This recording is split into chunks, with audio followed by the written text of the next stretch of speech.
축복합니다. 서로 인사하시길 바랍니다. 사랑하고 축복합니다. 우리 영상으로 예배하시는 우리 동산의 가족들도요, 사랑하고 축복합니다. 정말로 축복합니다. 지난 한 주간에도요, 정말로 수고 많으셨어요. 얼마나 힘드셨을까.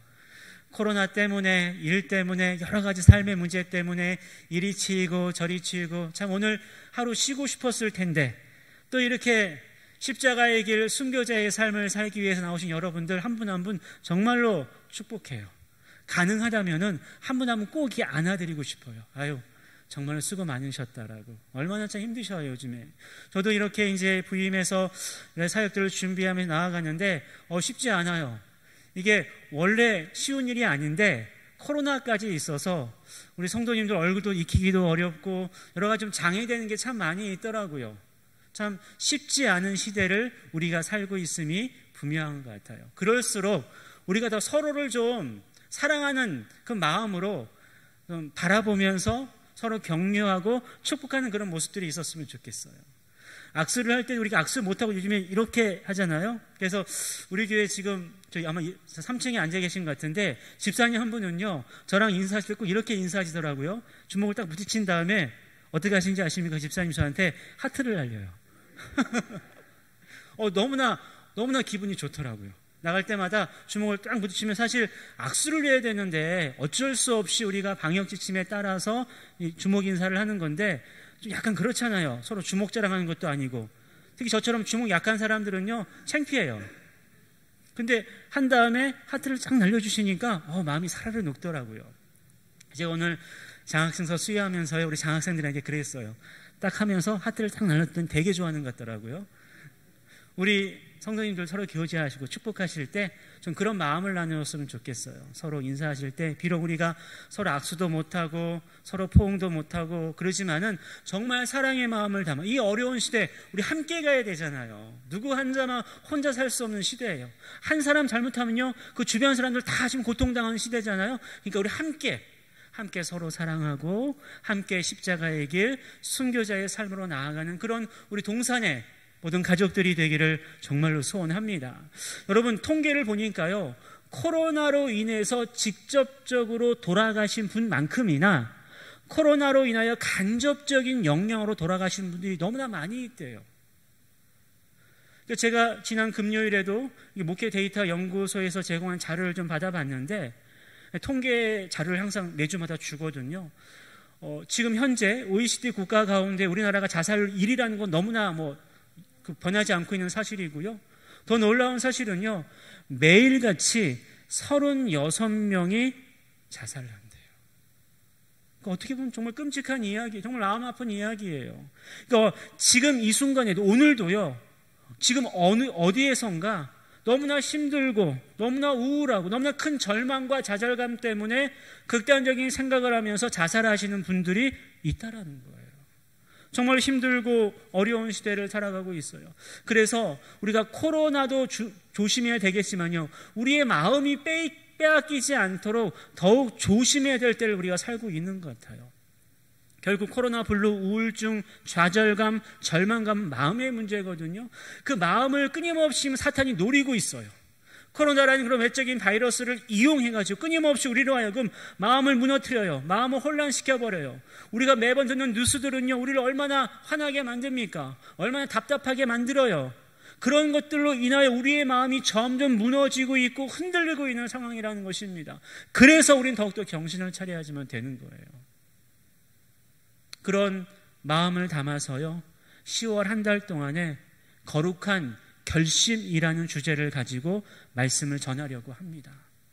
우리의 마음이 흔들릴 수밖에 없는 그런 어둠, 영적으로 어둠의 시대를 살고 있는데 이 어둠 가운데에 묻혀 그냥 허덕이고 방황할 것이 아니라 이 어둠 가운데에 거룩한 결심을 하면서 다시금 빛이신 그 예수님을 따라서 나아갈 수 있는 그런 말씀이 10월 한 달 동안에 선포될 것입니다. 그때 다시금 우리의 마음을 부여잡을 수 있을 거예요. 거룩한 결심을 하면서 다시금 우리가 가야 될 그 길이 무엇인가를 분명히 깨닫게 될 것입니다. 오늘 바로 그 첫 시간이에요. 한번 저를 따라서 고백해 보시길 바랍니다. 뜻을 정하여, 다시 한 번만요. 뜻을 정하여 거룩한 결심이에요. 거룩한 결심의 첫 번째 하나님의 메시지가 뜻을 정하여입니다. 오늘 본문 8절에 있는 말씀을 한번 보시길 바랍니다. 이렇게 기록하고 있습니다. 다니엘은 뜻을 정하여 왕의 음식과 그가 마시는 포도주로 자기를 더럽히지 아니하리라 하고 자기를 더럽히지 아니하도록 환관장에게 구하니, 다니엘이 뜻을 정했대요. 이 뜻이라는 말은요, 마음, 의지, 정신을 가리켜요. 그러니까 나의 마음을 정했다, 결정했다, 확립했다, 세웠다, 그런 뜻이에요. 여러분, 거룩한 결심을 위해 먼저 우리도 이와 같이 해야지만 돼요. 우리의 마음이 결정해야지만 돼요. 우리의 마음이 확실하게 서 있어야지만 됩니다. 어디에 서 있어야 되는 것입니까? 다니엘은요, 왕의 음식을 먹지 않는 것으로 뜻을 정한 거였어요. 왜냐하면 당시 지금 다니엘이 처한 상황이 어떠한 상황이었는지 여러분 아마 대부분 아실 거예요. 바벨론 포로로 끌려와서 포로의 신분이에요. 그 포로들 가운데에 좀 앞으로 유능한 사람들을 잘 선별해서 바벨론식 교육과 문화를 가르쳐서 바벨론 시민으로 만들기 위해서 이스라엘 백성들 가운데 좀 젊은 사람들을 출연했는데 그 가운데 지금 다니엘이 있는 거예요. 그래서 그 부류 가운데에 이제 바벨론이 제공하는 그런 음식들을 먹고 또 교육을 받으면서 바벨론이 시민이 되고 바벨론을 일하는 일꾼이 되는 거거든요. 그 과정 가운데에 그 왕이 제공하는 음식은요, 하나님이 정하신 음식 규례에 어긋나는 거였어요. 하나님 말씀에 어긋나는 거였습니다. 그래서 그 말씀을 따를 수가 없었어요. 왜냐하면 그 왕이 제공하는 음식은요, 제사의 음식이었고 우상에 바친 음식이었고 또 먹지 말아야 될 그런 음식들이었기 때문에 말씀을 지키지 않는 거랑 똑같았기 때문에 다니엘은요, 그 상황 속에서 뜻을 정했어요. 마음을 결정했어요. 먹지 않기로 마음을 결정했다라는 것입니다. 왜요? 그 기준이 말씀이에요. 말씀의 기준에서 보니까 왕이 제공하는 음식을 먹으면 안 되는 거였어요. 그래서 뜻을 정하였던 것입니다. 여러분, 이 마음의 결정이 우리 가운데 있어야지만 돼요.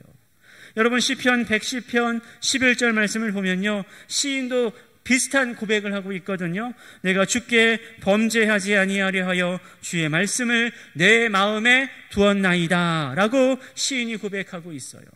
주의 말씀을 내 마음에 두었나이다. 왜요? 범죄하지 않기 위해서. 지금 다니엘이 그와 같은 마음을 가지고 뜻을 정했던 거예요. 내가 뜻을 정해서 내 꿈을 이루리라, 내가 원하는 어떤 걸 얻으리라, 그것을 위해 뜻을 정한 게 아니었어요. 어디예요? 주의 말씀이에요. 주의 말씀을 놓고 보니까 주의 말씀에서 어긋나는 거예요. 그래서 뜻을 정하여서, 내 마음을 정하여서 그 말씀에 어긋나지 않도록, 그 말씀에 범죄하지 않도록 마음의 결정을 했다라는 것입니다. 여러분, 이 마음의 결정이 저의 결정이고 여러분의 결정이고 우리의 동산의 결정이 되기를 간절히 소망합니다. 다니엘이 이 뜻을 정하기까지 얼마나 힘들었을까요? 얼마나 고민이 되었을까요? 당시 분위기는요, 다니엘에게 유리한 건 단 하나도 없었어요. 다니엘은 포로의 신분이었습니다. 그냥 위에서 하라는 대로 할 수밖에 없는 그런 상황이었어요. 그렇게 하지 않았다가는 자신의 생명도 어떻게 할 수 없는 그런 포로 신분이었기 때문이었어요. 따라서 야, 이렇게 먹어. 그럼 대충 먹는 척하고, 또는 일단 먹고 추후에 자기의 좀 힘을 기른 다음에 어떻게 새로운 일을 도모하는, 얼마든지 그렇게 약간 좀 지혜롭게 약간 그렇게 할 수도 있었을 거예요. 그런데 다니엘은 그렇게 하지 않았습니다. 뜻을 정해버렸어요. 이것을 내가 따르다가는 말씀에 따라서 말씀을 어긋나고 범죄하는 일이기 때문에 모든 대세, 모든 흐름들은 그냥 왕의 음식을 먹는 대로 가는 것이었지만은 자기는 아니었어요. 모든 사람들이 예스하며 갔지만은요, 다니엘은 뜻을 정하여 하나님의 말씀에 기준하여서 아니요라고 말하고 있는 겁니다. 요즘 우리가 살고 있는 시대가 그렇지 않나요? 지금 이것 저것 끊임없이 우리에게 이렇게 강요하는 것들이 너무나 많이 있어요. 근데 여러분, 우리가 이럴 때일수록 거룩한 결심이 필요해요. 뜻을 정해야지만 돼요. 왜요? 우리의 유익을 위해서요? 우리의 만족을 위해서? 아니요. 하나님의 말씀의 기준에서 볼 때에 우리가 그 말씀에 마음을 두고 나아갈 수밖에 없는 그런 믿음의 모습들이, 믿음의 결심들이, 거룩한 결심들이 우리 가운데 있어야지만 된다라는 것입니다. 그래야지만 우리의 마음을 빼앗기지 않을 수 있어요. 우리가 가야 될 그 믿음의 길로 나아갈 수 있어요. 우리의 삶이, 우리의 가정이, 우리의 교회가 온전히 세워줄 수 있는 길이 바로 뜻을 정하여 말씀에 모든 것들을 내놓고 말씀을 바라보며 나아가야지만 된다라는 말씀을 분명히 다니엘이 보여주고 있는 것입니다.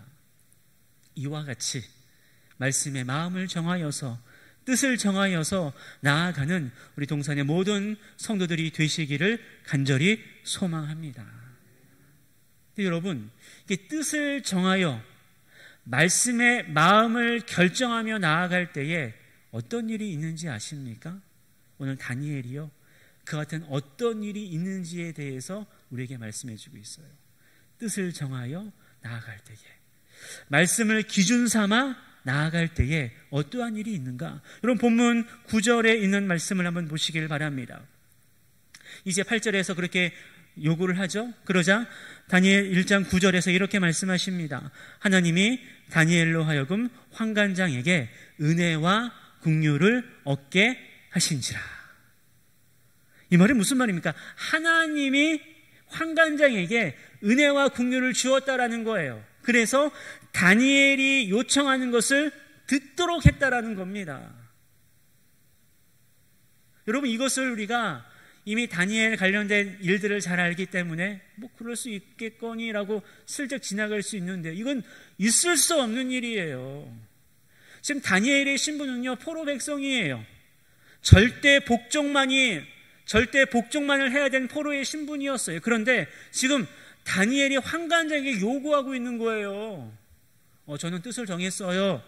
저는 왕이 제공하는 음식을 먹지 않겠습니다. 어떻게 좀 해주세요. 라고 했을 때, 환관장이 그 소리를 들었을 때에 어떤 반응이 정상적인 반응일까요? 뭐 하는 거야 이거? 얘가 정신을 못 차렸나? 너 그래, 네 마음대로 해봐라. 그래, 그럼 너 그냥 이거 그냥 할 필요 없이 그냥 저기 노동하는 너 동료들에게 가서 일이나 하고 죽도록 일이나 하고 죽어라, 보낼 수도 있었어요. 또는 환관장이 화가 나가지고 이거 뭐야, 내 말도 듣지도 않고 절대 복종해야지, 화나서 감옥에 가두거나 고문하거나 심지어는 죽여도 아무런 문제가 되지 않을 만큼 환관장에는 힘이 있었어요. 그런데 하나님이 환관장의 마음을 만져주셨어요. 그리고 환관장이 다니엘에게 기회를 준 거였어요.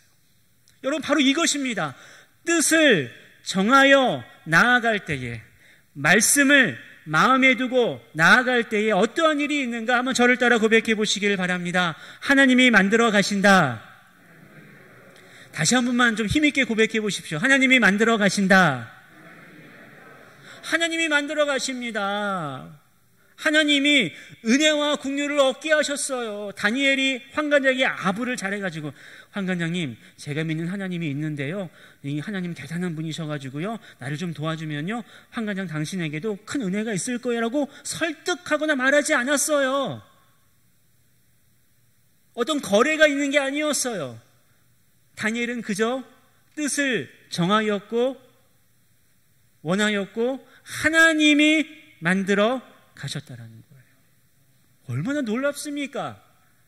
여러분, 이어지는 10절 말씀도 보세요. 그래서 환관장이 다니엘에게 이렇게 말을 하고 있는 거예요. 다니엘 1장 10절을 보면 환관장이 다니엘에게 이르되 내가 내 주 왕을 두려워하노라. 그가 너희 먹을 것과 너희 마실 것을 지정하셨거늘 너희의 얼굴이 초췌하여 같은 또래의 소년들만 못한 것을 그가 보게 할 것이 무엇이냐. 그렇게 되면 너희 때문에 내 머리가 왕 앞에서 이태롭게 되리라 하니라. 지금 환관장의 신분으로 일개 포로 청년이었던 다니엘과 나눌 수 없는 대화가 지금 이루어지고 있는 거예요. 환관장이 지금 상의를 하고 있어요. 야, 네 요구를 내가 잘 알겠는데 나도 그렇게 해주고 싶은데, 야, 그렇게 되면 내 자리도 지금 위험해서 나도 죽을 수도 있어. 라고 말하는 거예요. 여러분, 이 상황이요, 정말 기적 같은 상황이에요. 어떻게 이런 일이 있을 수 없는데 지금 일어나고 있는 상황인 겁니다. 여러분, 이어지는 11절, 12절, 13절 말씀도 보세요. 계속 이렇게 다니엘이 말을 해요. 그러세요? 그러면 일단 한번 이렇게 해보죠. 당신 앞에서 우리의 얼굴과 왕의 음식을 먹는 소년들의 얼굴을 비교해서 한번 보십시오. 그러면 충분합니다. 라고 지금 이 다니엘이 환관장과 감독관장에게 말하고 있는 거예요. 여러분, 지금 상황들은요, 도저히 있을 수 없는 상황인데 이와 같이 누가 만들어 가신 것입니까? 누가 만들어 가신 것입니까? 하나님이. 뜻을 정하여 나아갔더니 하나님께서 이와 같은 상황을 만들어 가셨다라는 것입니다. 할렐루야. 이 믿음이 우리 가운데 있기를 원해요. 두렵잖아요, 우리는. 말씀대로 살아야 되는데 막상 일터에 가보면, 말씀대로 살아야 되는데 막상 가정에 가면, 말씀대로 살아야 되는데 막상 사람들을 만나다 보면 금세 불안하고 두렵고 걱정되어서 그냥 인간적인 방법대로 또는 어떤 흐름대로, 어떤 대세, 어떤 트렌드대로 흘러가는 게 우리 연약한 모습이지 않습니까? 그러나 그렇게 하지 맙시다. 거룩한 것임, 뜻을 정하여 나아갈 때에 하나님께서 만들어 가십니다. 여러분, 이와 같은 일들은요, 성경의 역사 가운데 늘 있어 왔던 일이었어요. 창세기 12장 1절을 보면요, 여호와께서 아브라함을 부르시는 장면이 나와요. 여호와께서 아브라함에게 이렇게 말씀하시지요. 너는 너의 고향과 친척 아버지의 집을 떠나 내가 내게 보여줄 땅으로 가라라고 말씀을 해요. 이것도 참 황당한 이야기예요. 잘 살고 있는 아브라함이 갑자기 뜬금없이 나타나시더니, 잘 생활하고 있는 아브라함이 뜬금없이 나타나시더니 그냥 가라는 거예요. 어디 가나안으로 가라는 것도 아니고 하란으로 가라는 것도 아니고 그냥 보여줄 테니까 그냥 무조건 떠나래, 무작정. 그때 아브라함은요, 뜻을 정하였어요. 하나님 말씀하신 그 모든 말씀을 마음에 두고 떠났습니다. 그리고 열방의 아버지 이스라엘 믿음의 조상이 될 수 있었던 거예요. 여러분, 열왕기하 5장 14절 말씀도 보세요. 아람 장군 나아만이 나오거든요. 나아만이 그 나병, 그 한센병으로 인해 얼마나 고통스러울 때에 엘리사 선지자의 말을 듣게 됩니다. 나아만이 이에 내려가서 하나님의 사람의 말대로 순종하거든요. 여러분, 그때에 그 말씀대로 순종했더니 엘리사가 이렇게 해서 고쳐주셨습니까? 그렇지 않았어요. 하나님이 나아만 장군의 나병을 고쳐주셨어요. 하나님이 만들어 가신다라는 겁니다. 누가복음 1장 38절 말씀도 보세요. 마리아의 고백이 나오거든요. 천사가 나타나더니 임신할 거래요. 아직 결혼도 안 했는데, 아무것도 안 했는데 임신할 거래요.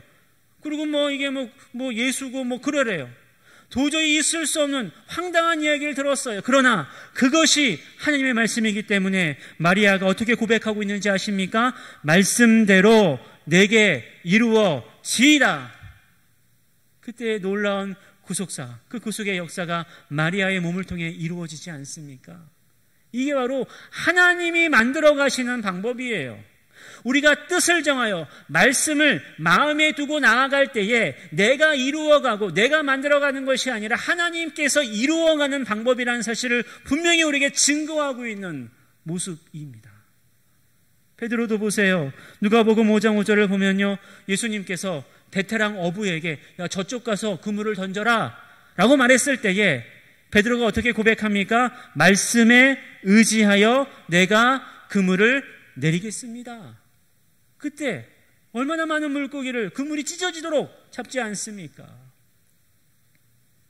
누가 만들어 가신 겁니까? 하나님께서 만들어 가십니다. 그러니 여러분, 우리 뜻을 정하여 나아갑시다.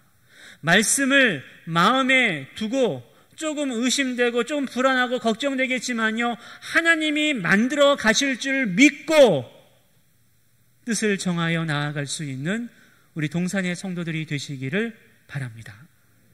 여러분, 두 번째로 우리가 뜻을 정하여 나아갈 때에, 말씀을 마음에 품고 나아갈 때에 어떤 일이 일어나는가? 하나님이 만들어 가시고요, 동시에 여러분 12절과 14절 말씀 보시겠어요? 본문 12절과 14절 말씀 보면 이렇게 나오고 있어요. 청하오니 당신의 종들을 열흘 동안 시험하여 라고 말하고 있고 14절에서도 열흘 동안 시험하더니 라고 나오고 있어요. 여러분, 우리가 흔히 이렇게 쉽게 생각을 해요. 내가 뜻을 정하여 나아가면 맞아, 하나님이 만들어 가실 거야.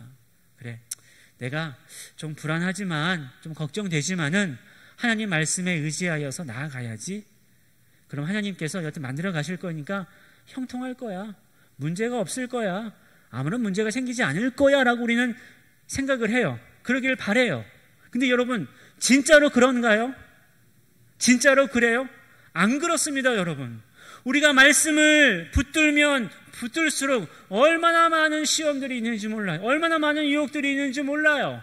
여러분, 그 사실을 지금 보여주고 있는 거예요. 다니엘은요, 하나님이 만들어가신 그 놀라운 은혜 가운데에 그냥 술술 풀린 게 아니었어요. 갑자기 안색이 좋아지고 뭐 건강해지고 뭐 근육이 생 그런 게 아니었어요.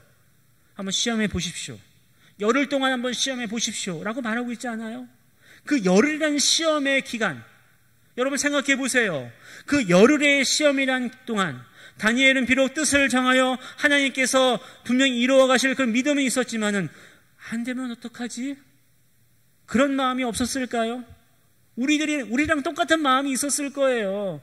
내가 말씀을 의지하면서 말씀을 마음에 두고 나아가면 분명히 하나님이 만들어 가실 거라는 믿음은 있지만은 그 믿음대로 나아가면서 한 걸음 한 걸음 나아갈 때마다 사실 불안하기도 하고 과연 될까? 정말 가능할까라는 그런 걱정들이 없지 않았을까요? 그런 열흘의 시험 기간이 있었다라는 사실이에요. 따라서 여러분, 두 번째로 기억하십시오. 우리가 뜻을 정하여 나아갈 때에 하나님이 만들어 가시지만 두 번째로 기억하세요. 저를 따라 고백해 보시길 바랍니다. 시험이 있다. 시험이 있어요. 아무런 문제가 없는 게 아니에요. 만사 형통이 아니에요. 분명히 그 가운데 시험이 있다라는 사실을 꼭 기억하셨으면 좋겠어요. 여러분이 아까 처음에 그 아브라함 얘기를 들었지만요, 창세기 22장 1절 말씀을 보면요, 그 일 후에 하나님이 아브라함을 시험하셔요. 그 시험의 내용이 뭔지 아십니까? 자신의 사랑하는 독자 이삭을 희생 제물로 드리라는 거예요. 쉽게 말하면 죽이라는 겁니다. 이게 말이나 되는 이야기입니까? 있을 수 없는 이야기였어요. 아브라함이 도저히 감당할 수 없는 이야기였어요. 아브라함을 통하여 별과 같은 그런 수많은 어떤 민족들이 분명히 있을 거라 약속했는데 자신의 계보를 이룰 그 이삭을 죽이면 이게 뭡니까? 얼마나 참 시험이 되었을까요, 아브라함에게. 그러나 그 시험을 잘 통과를 했습니다. 아무런 문제가 없었던 것이 아니라 그 시험 기간을, 그 시험을 잘 치루었던 거예요. 여러분, 신명기 8장 2절에서도요 이렇게 말하고 있어요. 내 하나님 여호와께서 40년 동안에 내게 광야길을 걷게 하신 것을 기억하라. 이는 왜냐하면 너를 낮추시고 너를 시험하사 내 마음이 어떠한지 그 명령을 지키지 않은지 알려 하심이라. 하나님도 이렇게 늘 시험한다라는 거예요. 하나님께서 모든 것을 만들어 가시고 이루시겠지만은 그 가운데 분명히 하나님의 시험이 있습니다. 동시에 마귀의 시험도 있어요. 사탄의 시험도 있습니다. 여러분, 사탄은요 얼마나 대단한 그런 영적인 존재냐면요, 예수님에게도 시험을 했던 존재였어요. 예수님이 하나님의 아들임에도 알고 있음에도 불구하고 예수님을 시험하지 않았습니까? 누가복음 4장 2절을 보세요. 마귀에게 시험을 받으시더라. 그 완전한 인간이 되신 그 예수님께서 그 약점을 보이실 때에 금세 예수님도 시험했던 거예요. 하나님의 뜻에 순종하여서 사람이 되어서 이 땅에 오셔서 십자가의 길을 가는 그 길 가운데에 예수님도 마귀에게 시험을 받으셨던 것입니다. 요한복음 8장 6절과 7절 말씀에서도요, 경건한 그런 외식적인 바리새인들과 서기관들을 통하여서 예수님 계속 시험 받으셨어요. 예수님도 뜻을 정하여 하나님 뜻에 순종하면서 하나님이 만들어 가신 그 길을 걷고 있었지만은 예수님도 시험을 받으셨다라는 겁니다. 그러니 여러분, 우리들은요 말할 필요도 없죠. 얼마나 많은 시험들이 있습니까? 지난 한 주간에도 이렇게 장기 결석자들, 또 아프신 분들 중심으로 해서 전화신방을 계속하고 있는데 어떤 집사님하고 통화하면서 정말 마음이 너무 아프더라고요. 목사님, 저희 정말 하나님 잘 믿고 열심히 섬기고 있는데 왜 우리 가정에게 이렇게 큰 어려움이 있는 거죠? 왜 이렇게 우리 가정에게만 이렇게 고난을 주시는 거죠? 아픔을 주시는 거죠? 왜 그런 거죠? 참 너무 마음이 찢어지도록 아프더라고요. 맞아요, 여러분. 우리가 뜻을 정하여 하나님이 만들어 가심을 믿고 나아가지만요, 분명히 그 가운데에 고난이 있어요. 때로는 하나님이 주시는 시험일 수도 있고, 때로는 그것을 어떻게든 우리를 무너뜨리려고 사탄이 주는 유혹들 시험도 있어요. 다양한 시험들 가운데 있다라는 것입니다. 중요한 건 무엇입니까? 뜻을 정하는 게 중요하다는 거예요. 늘 말씀을 내 안에 품고 있는 게 중요한 거예요. 그래서 저는 이렇게 권면했어요. 그 집사님에게. 집사님, 우리 함께 성경 읽어요. 우리 말씀 읽고 같이 기도해요. 제가 아무리 인간적인 말로 위로해도 별로 소용이 없을 거예요. 우리 하나님의 위로 그 말씀을 붙들어요 라고 권면하고 기도했어요. 사도 베드로도요, 이렇게 우리를 향해 권면합니다. 베드로전서 4장 12절과 13절에서 사랑하는 자들아 너희를 연단하려고는 불시험을 이상한 일 당하는 것 같이 이상히 여기지 말고 라고 말하고 있어요. 오히려 너희가 그리스도의 고난에 참여하는 것으로 즐거워하라. 우리 그 다음 함께 읽어보겠습니다. 이는 그의 영광을 나타내실 때에 너희로 즐거워하고 기뻐하게 하려 함이라. 아멘. 여러분, 뜻을 정하여 나아갈 때 분명히 시험이 있습니다. 그 시험이 올 때마다 이상하게 여기지 마세요. 내가 말씀을 좀 붙들고 이렇게 하려니까 또 시험하네. 또 사탄이 이렇게 나를 또 마음을 흔들어 놓네. 좀 관망하듯이 여유롭게 좀 바라봤으면 좋겠어요. 왜요? 그의 영광을 나타내실 때에 너희로 즐거워하고 기뻐하게. 결국 여러분, 잠깐의 시험, 다니엘에게는 열흘의 시험 기간이 있었는데 우리는 어떤 인생의 시험 기간이 분명히 있을 거예요. 그 시험이 끝난 후에는요, 말로 닿을 수 없는 하나님의 영광이 기다리고 있기 때문에 그래요. 그 기쁨이 있기 때문에 그래요.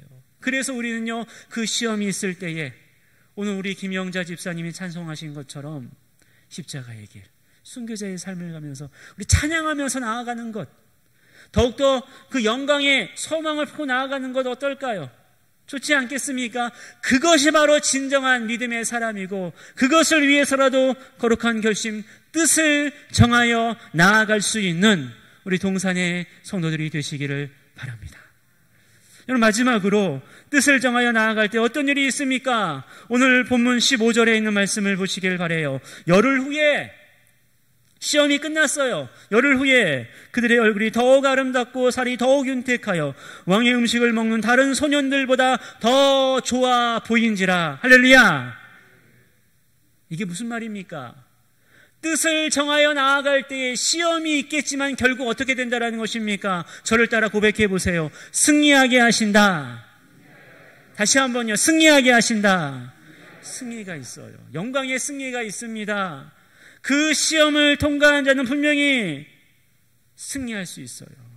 본문 16절 말씀도 보세요. 그리하여 감독하는 자가 그들에게 지정된 음식과 마실 포도주를 취하고 버리고 채식을 주니라.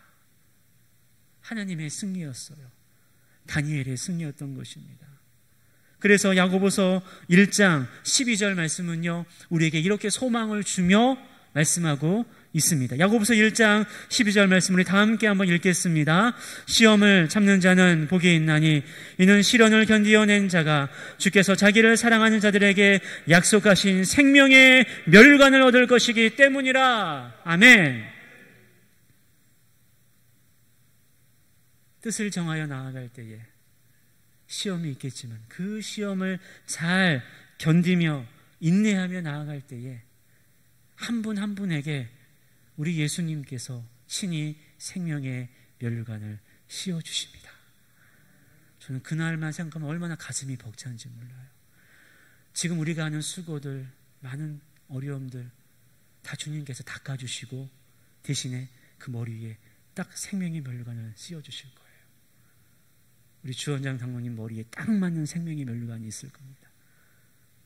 우리 김영자 집사님 머리에 딱 맞는 생명의 면류관이 있을까요?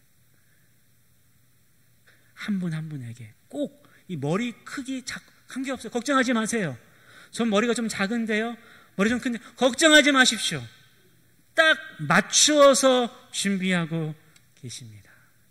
뜻을 정하여 나아갈 때에 이 승리, 생명의 면류관이 있음을 믿으시기를 바랍니다. 오늘 말씀을 정리하며 마음속에 좀 새깁시다.